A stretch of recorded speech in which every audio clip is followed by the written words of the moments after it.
स्वागत है आप सभी का जीत फिल्म रिव्यू चैनल पर। दोस्तों, आज हम बात करने वाले हैं बॉलीवुड के 2.5 किलो के हाथ यानी सनी पाजी और बॉलीवुड के सबसे शातिर एक्टर अक्षय खन्ना की अपकमिंग फिल्म इक्का के उस धांसू ट्रेलर की, जिसने आते ही इंटरनेट पर गदर मचा दिया है। दो तगड़े एक्टर्स के बीच की ये दिमागी जंग कैसी होने वाली है और ट्रेलर में क्या छुपा है असली खेल, चलिए फटाफट बात कर लेते हैं। स्क्रीन पर जब एक तरफ देश का सबसे बड़ा और कभी ना हारने वाला वकील खड़ा हो और दूसरी तरफ एक ऐसा रईस कातिल जो सीधे कानून के मुंह पर तमाचा मार रहा हो, तो रोंगटे खड़े होना पक्का है। एक ऐसा ट्विस्ट जहां एक ईमानदार वकील को मजबूरन एक खुखार मर्डर का केस लड़ना पड़ रहा है। आखिर अक्षय खन्ना के पास सनी पाजी की ऐसी कौन सी मजबूरी वाली चाबी है? ट्रेलर का वो एक डायलॉग जो सीधे आपके दिमाग से खेल जाएगा। क्या छुपा है इस शह और मात के खेल के पीछे? अक्षय खन्ना का वो हाई प्रोफाइल मर्डर और पुलिस का एक्शन बॉस। ट्रेलर की शुरुआत ही एक बेहद पावरफुल और शॉकिंग सीन से होती है। शुरुआती सीन्स में ही दिखाया जाता है कि एक बहुत बड़े और रईस इंडस्ट्रियलिस्ट के बेटे यानी अक्षय खन्ना के कैरेक्टर के हाथों एक खूंखार मर्डर हो जाता है। अक्षय खन्ना का शहर में बहुत बड़ा नाम है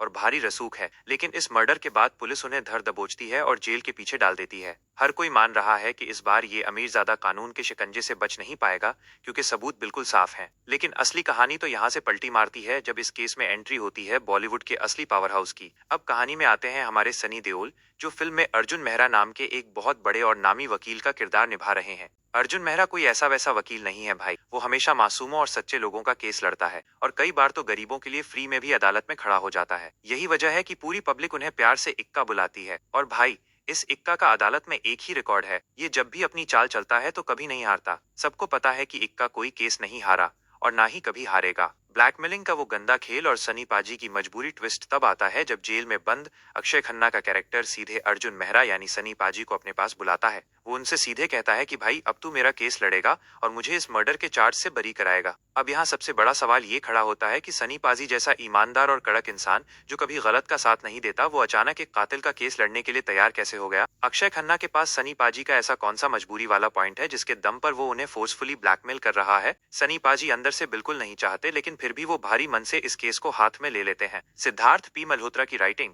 और वो आखिरी माइंड गेम डायलॉग। अब कोर्ट का मसला शुरू होता है और पूरा सस्पेंस इस बात पर टिक जाता है कि अगर अक्षय खन्ना का जुर्म साबित हो गया तो सनी पाजी अपना पहला केस हार जाएंगे जो उनके रिकॉर्ड के खिलाफ है। लेकिन तभी ट्रेलर में अक्षय खन्ना का एक ऐसा सीन आता है जो आपके होश उड़ा देगा। वो बड़ी शातिर मुस्कान के साथ कहता है, अभी तो मुझे अपना एक इक्का भी तो खेलने दे। भाई, सिर्फ इस एक लाइन से समझ आ गया कि फिल्म के अंदर सिद्धार्थ पी मल्होत्रा ने एक ऐसा तगड़ा और खुखार ट्विस्ट छुपा कर रखा है जो सीधे एंड में आएगा। कहानी ऊपर से जितनी सिंपल लग रही है कि अक्षय खन्ना लास्ट में पकड़े जाएंगे, अंदर से उतनी ही गहरी है। डायरेक्टर और राइटर यहाँ जनता के दिमाग से खेलने वाले हैं। जब कोर्ट रूम के अंदर दोनों एक्टर्स आमने सामने होते हैं, एक तरफ सनी पाजी का बुलंद अंदाज और दूसरी तरफ अक्षय खन्ना का माइंड गेम। जब अक्षय अपना आखिरी पत्ता खोलने की बात करता है तो बैकग्राउंड का बीजीएम एकदम चरम पर पहुंच जाता है।